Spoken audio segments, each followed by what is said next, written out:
Her last moments were spent running barefoot through the cold November air, terrified, confused, and desperately trying to find help. For 11 days, hundreds searched for her, but the truth of what happened to 19-year-old Gaia Pope was far more heartbreaking than anyone imagined. Before we begin, make sure you subscribe to Noir Crime 88. We upload a new video every second day, bringing you real cases told with care, detail, and respect. Now let's dive into the tragic story of Gaia Pope.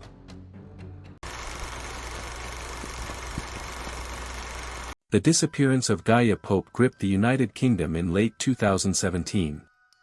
It brought entire communities together, filled national headlines, and sparked deep questions about how a vulnerable teenager, crying out for help, could slip through the cracks of multiple systems designed to protect her.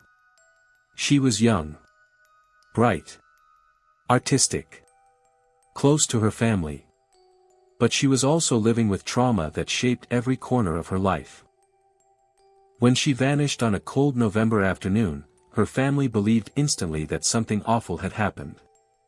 And as more details surfaced, disturbing encounters, haunting CCTV clips, confusing sightings, the story of Gaia Pope became one of the most emotionally charged cases Dorset had ever seen.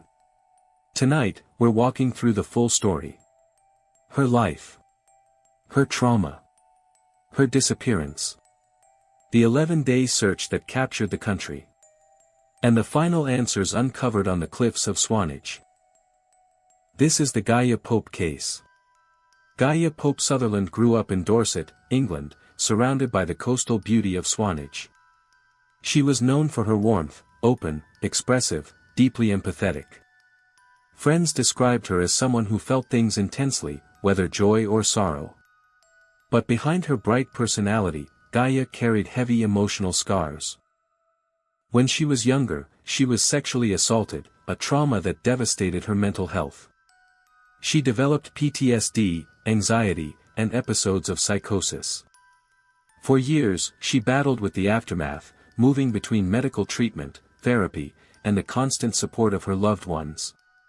Her twin sister, Maya, and her mother, Kim, frequently spoke about how deeply Gaia trusted her family, how she came to them when she felt unsafe, overwhelmed, or unstable. But in the months leading up to her disappearance, Gaia had begun spiraling again. She had reported her attacker to police.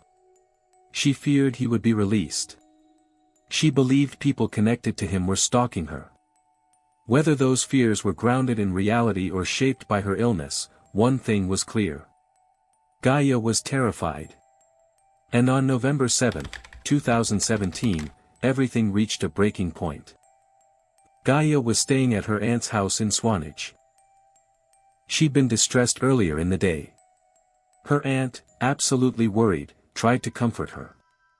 At some point, Gaia left the house, running out into the street without proper clothing, without her phone, without anything. Just raw panic.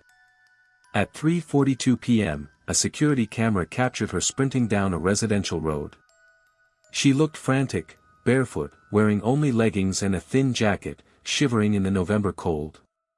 She knocked on doors. She approached strangers' houses. She was desperate, but no one knew what she needed. No one realized the depth of her fear. At 4 p.m., Gaia was seen knocking on the door of a local home belonging to Rosemary and Richard Dodd. Rosemary answered but later said Gaia seemed panicked and disoriented. Within seconds, Gaia ran off again, toward the rugged coastal paths, cliffs, and thick undergrowth that surrounded Swanage. And after that, she was gone. The search begins. Her family reported her missing immediately. Police responded, but at first, they labeled her disappearance as a concern for welfare case, not necessarily suspicious, not necessarily criminal. But her family had a sinking feeling none of them could shake. Over the next 48 hours, the search ballooned. Hundreds of volunteers, search dogs, helicopters, and specialized teams combed Swanage and the surrounding countryside. Posters covered shop windows. Social media exploded with appeals.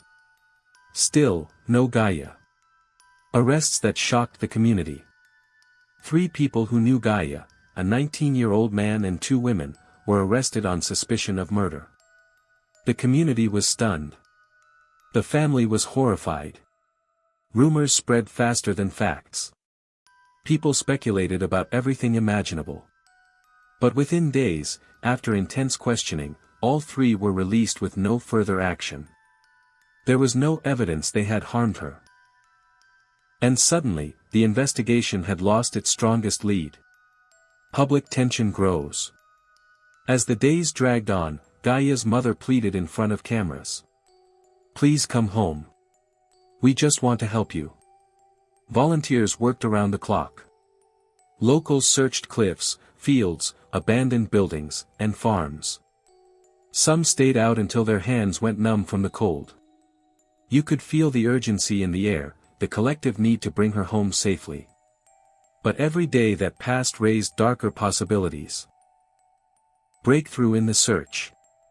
On day 11, search teams focused on dense undergrowth near the cliffs between Swanage and Dancing Ledge, a remote, difficult area Gaia had visited before.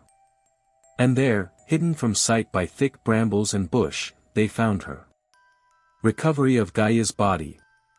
On November 18, 2017, Dorset police confirmed they had found the body of missing teenager Gaia Pope. The announcement devastated the community. She was discovered in an area so heavily overgrown that even trained searchers had difficulty reaching it. She was partially clothed, consistent with reports of her leaving her aunt's home in distress. Her family's worst fears had come true. Cause of death. After extensive post-mortem examinations, authorities determined Gaia died from hypothermia. No signs of assault. No evidence of homicide. No indications anyone else was involved. But this conclusion didn't mean the story ended. In many ways, the real questions were only beginning. Gaia's death became a national conversation, not because of a killer, but because of the systems that failed her long before she ran into the cold November air. Mental health struggles overlooked. Gaia had been pleading for help for months. She reported fears. She reported trauma. She reported the return of PTSD symptoms that made her feel unsafe every day. Despite this, support was inconsistent and, according to her family, deeply inadequate. Police response scrutinized. The investigation didn't end with the discovery of her body. Instead, it shifted to examining why Gaia, a vulnerable teen, wasn't protected. Years later, during the inquest, evidence revealed. Police delayed acting on key information. There were gaps in how her missing person case was handled. There were failures in coordinating mental health support. Gaia's earlier sexual assault case was not pursued thoroughly. Her family argued passionately that if she had been listened to, truly listened to, she might still be alive. Her family's fight for justice. Gaia's relatives, especially her mother and twin sister, spoke publicly again and again about the institutional failures surrounding her case. Their grief turned into activism. Their heartbreak turned into determination. They demanded change for every vulnerable young person who might slip through the same cracks. And slowly, reforms began. The inquest's final verdict. In 2022, after years of hearings and testimony, the inquest concluded that Gaia died of hypothermia, but contributed to her death were inadequate mental health services, failures to properly monitor and support her trauma recovery, gaps in police communication, mishandling of her sexual assault report. Her family stood outside the court, arms around each other, tears in their eyes, not because they finally had closure, but because the truth confirmed what they had feared all these years. Gaia needed help, and she didn't get it. Gaia wasn't just a tragic headline. She was a daughter, a sister, an artist, a fighter, and a young woman whose bravery in reporting her attacker should never be forgotten. Her case raised awareness around PTSD in young people, failures in sexual assault investigations, absence of crisis-level mental health care, the importance of rapid response in missing persons cases. To this day, community members in Dorset still speak her name. Her family continues pushing for better protections. And people across the UK remember the girl who ran barefoot through the cold, terrified and alone, hoping someone, anyone, would help her. This story isn't just a tragedy. It's a reminder. A reminder of how easily a vulnerable person can vanish in plain sight. A reminder that mental health is just as real as physical danger.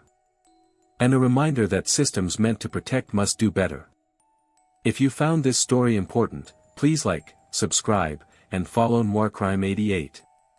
We upload a new true crime video every second day, exploring real cases with depth, empathy, and honesty. Your support helps us continue telling these stories. Thank you for watching.